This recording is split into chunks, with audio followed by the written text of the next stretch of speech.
Welcome back to Brush Up Your Game, and today is a re-review of some resources. We haven't done this in 4 months, 4.5 months, I think. And let's kick things off with improved shields. This is from Resistance is Futile 1. There we go. And improved shields is a 10-point resource. 10-point resources have a lot to live up to. They got to compete with like flagship and sideboard. Not easy. So, where are we at? At the start of the game, you place the Improved Shields resource card beside your ship. You place 4 additional shield tokens on your Improved Shield resource card. Every round, you can remove all of the additional shield tokens from this card, place them beside any or all of your ships. These tokens are placed during your ship's perform action step. You can divide these tokens between your ships as you like, but you can only place up to 2 of these additional shield tokens beside any ship. When a ship takes damage, the additional shield tokens are removed first. Any shield tokens lost this way are removed from the game, can't be repaired. During the end phase, remove all shield tokens that are still beside your ship and place them back on your improved shield resource card. So basically, it's 4 extra damage. You're making your ships a little more durable in a way. I think this could be fun since it does circumvent rule of 3. This was an intriguing card with the Equinox because you could regenerate those shields in a sense. You could actually use one. I think you could use one as the shield you disabled, and that's what I mean by regenerate.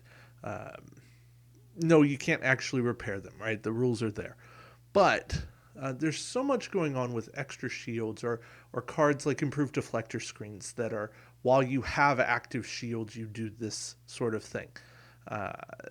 With all of that being said, I think this is a cool resource. I don't think it's worth the 10 points. I think it's a little too good for a 5-point resource. I think the sweet spot's a little somewhere in between.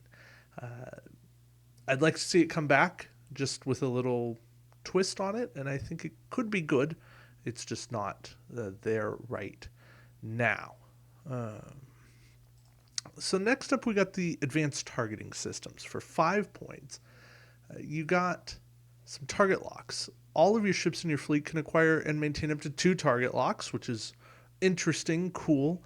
Each target lock requires a separate action, and you can't acquire 2 target locks in the same round, so that was kind of a bummer. It took a while to actually get there. Probably wasn't feasible. Each target lock has to be on a different ship. You can't acquire a second target lock on a ship that you already have target locked, right? And during the activation phase, a locking ship that's already maintaining 2 target locks can move 1 around. A ship may spin 2 of its target locks in the same combat phase, right, if you're making multiple attacks. Again, this is a resource that has a nice idea. It started off good, but it fell to the idea of a little bit of permission doesn't actually make a good resource. The idea is grand, but now we've seen things like, hey, friendly ship, you can use my target lock. Hey, I can take 2 target locks at the same time. Either of those would make a better resource. And I think this just doesn't hold up. Now, in conjunction with some of those cards, it might be interesting, especially sharing target locks. But no, I still don't think it's truly strong enough. The high-yield photon torpedoes. This, for 5 points, I think actually is viable. While you have high-yield photon torpedoes, all your photon torpedoes gain an extra attack die, and you can re-roll one of your blank results 1 time. If you roll enough photon torpedoes, bring enough of them into the game, this is a resource that pays for itself. Bring enough fed ships with photons, solid, done. Ferengi photons, Klingon photon torpedoes. This resource works in swarm fleets. It's not every fleet, but this is now a better resource than it used to be because photon torpedoes are better than they used to be. And you get a little bit of quality built into it. I think this is a resource nowadays would be much better. So those are the resistance is futile ones. Then we got Matter of Honor. We got Officer Exchange Program. And this is a resource that never should have made it out of the gates as a 0-point resource. While I love the idea of choosing two different factions, and you don't pay a faction penalty when assigning a captain, admiral, or crew of either of the chosen factions to a ship in your fleet of the other chosen faction, right? That's a good idea. Thematic, hyper-thematic. But the problem became that captains and admirals got a reduction in cost and applied to all captains and admirals. And that created too many problems. It became... Officer Exchange Program became a resource that you were always taking because it benefited you and there was no opportunity cost other than not running a resource. Now I'd like to see it redone, but it's with like a single card moving around. I think that could work, but I think you also have to run a ship of each faction in your fleet. I think that would be the way to bring some balance into it. And if you do that, I think there is good play to it.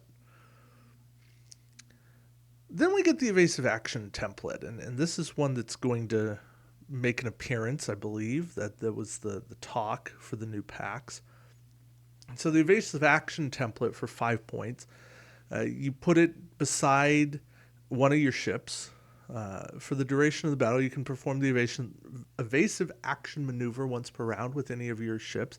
The evasive action maneuver follows the normal movement rules with the following exceptions. During the activation phase, if you reveal a red maneuver or a come-about maneuver, one of your ships may disregard that maneuver and instead use the evasive action maneuver. Then choose to move that ship to the right or left and place the evasive action maneuver template accordingly and finish performing the maneuver as normal. The evasive action maneuver is considered red. Place an Ox Power token. If the ship does not have the come about maneuver, place a second Ox Power token. So this was a 1 U-turn maneuver. So essentially a 180, but instead of going forward and flipping, you ended up going... let me see the best way I can do it. Basically, you did a 2 sensor echo, give or take, directly to the side and flipped from pointing forward to pointing backwards. That's the flip. So evasive action, really cool maneuver. I like the idea. It's super useful. And I would like to see it come back. I think exactly as is, it works. I think more cards needed to use it. The problem was it wasn't a standard action template. It never came in another box. It should have come in the 17 starter set. That would be a way to get it used. I might be thinking of Skilled Helmsman. Evasive action also might have been the one that did the like a little swirl. But yeah, actually, hold on. Here we go. When in doubt, go to Board Game Geek. So yeah, this is the idea. So it's not a come about. It's a go forward and go to the side, which is still cool, right? It's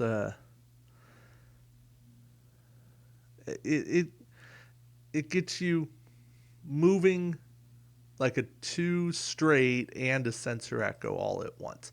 Still a cool maneuver, and one that I think, again, I'd like to see come back. Skilled Helmsman, also another one I'd like to see come back. So that's evasive actions. Master Strategist tokens. This is from Peak Performance, trying to emulate what Sirna Kolrami brought in. At the start of the game, you get 6 Master Strategist tokens beside your ship cards. During the activation phase, instead of performing a normal action, any of your ships in your fleet can perform the following actions. You place a Master Strategist token beside your ship. You get to treat it as if it was an evade, a scan, a battle station, or a target lock token. and you can use this token as you would any of these tokens. Remove it from the game if you spend it. During the end phase, you get the Master Strategist tokens back. And if you use it as a target lock, you can only use it to reroll. And that's the problem, is it was cool, but it was an action. And for 10 points, I wanted something that helped my action economy. I wanted something that made a big impact, and this did not make the big impact. It should have been a free action to just place the token, and then I got a better benefit. This clarified that only one upgrade card on each ship can trigger its ability from this token during the same round. But it didn't do enough. And I think if I were to ever see Master Strategist tokens again, and that's a big if, I would simply want them to be a free action. I'm fine with them needing to be or to have access to an action, but let it be a free action to place one down. Maybe even limit it to one for the round, but I need to put it in and still be able to do something else. Master Strategist, nice idea. Very nice idea, but just poorly executed. Then we have Damage Control Team. This came with Q Continuum. And at the start of the battle, you got 5 Ox Power tokens on top of the card. When you were defending, you could spend an Ox Power token to cancel a hit.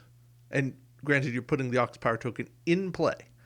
Or you could place an Ox Power token and convert a crit to a hit. Or you could remove 2 Ox Power tokens and cancel a crit completely. You'd take one, put it beside your ship, remove the other from the game.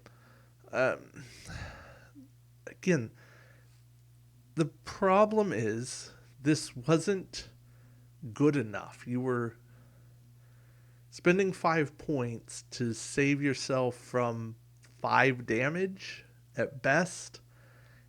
And it was a May, but it's a win defending. Nebulous rules. And for damage control, I want something better. Like, this could have been a cool idea if it was like flipping crit damage face down or removing critical damage after it had been applied. It had great potential, again, to do awesome things, but it just wasn't to be had. And we'll talk Ready Room as well. Actually, we'll get through. Yeah. I think that gets us through Q Continuum. Yeah. So Ready Room. 5 points. And in this one, you got 4 mission tokens. And one of your ships could spend a mission token to do a few things. You could increase your speed by 2. So turn like a 2 bank into a 4 bank. Turn a 4 straight into a 6 straight, that sort of thing. You could increase your captain skill by 2 in combat phase. Potentially useful. Or you could replace an evade scan battle station with an evade scanner battle station. Or you could prevent your captain card from being disabled or discarded by an enemy ship's captain or upgrade card. Which, interesting, I guess. The trade-off was you couldn't do any of these things if you didn't have a captain, fair, or if your captain was disabled. Again, fair. I liked this probably most for the increase to my speed. I think this was a cool idea to boost speed. The token replacement worked okay. Bonus captain skill, nice, but as like a 4 times in a game, was it going to make all the difference? Probably not. But, hey, it was there. And better than it not being there. So, yeah, I considered it, like, usable. And, preventing a discard was nice Golma Dread proofing. and definitely didn't hurt anything. So yeah, I found this a playable resource. I think it still is a playable resource. I don't think it's the best of the lot, but I think it's somewhere nicely in the middle where people kind of go, okay, yeah, sure, those work. But yeah, that's gonna wrap it up for us or for me. I I like to try to pull these out every once in a while. I think they're still good in the resource department. We've got a few more left. Still need to talk about sabotage and protocol and advanced technology and main power grid and let's see, structural damage, general orders, emergency power improved whole, intercepted messages, conditional alert, scan cycle, fleet commander, auxiliary power, all stop, senior staff, mutiny, captain's chair, frontline retrofit.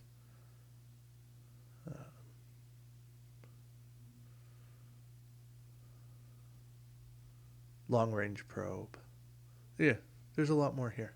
So, anyway, hopefully you enjoyed a stroll back through the resources of days ago. And until next time, keep brushing up your game.